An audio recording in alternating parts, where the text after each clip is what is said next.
In this video, I'll be showing you guys on how to disable Qustodio on iPhone. So let's get started. So as you can see, that's my app right there, Qustodio Kids. And right now, Qustodio protection is on. Let's say I want to go ahead and just remove it completely or disable it for a time period. This is how I can do it. I just go ahead and open the app. You're gonna go ahead and type in your email and password. Now obviously only your parents can do this because only they know the credentials. So just go ahead and type the password in, click on login. Now here you're gonna see 4 options. So let's say I want to click on disable protection. You're gonna see 3 options: for a period of time, until I turn it on again, or remove it permanently.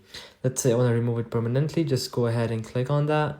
It's gonna give it time to remove everything. Or you could even go ahead and do for a period of time, where you'll have to go ahead and then select the time period. And there you go. It's successfully gone. If I search up Qustodio, it's no longer there. So alright guys, that's how easy it is to disable Qustodio on your iPhone. And I hope that this video has helped you out, and I'll be seeing you guys next time. Peace out.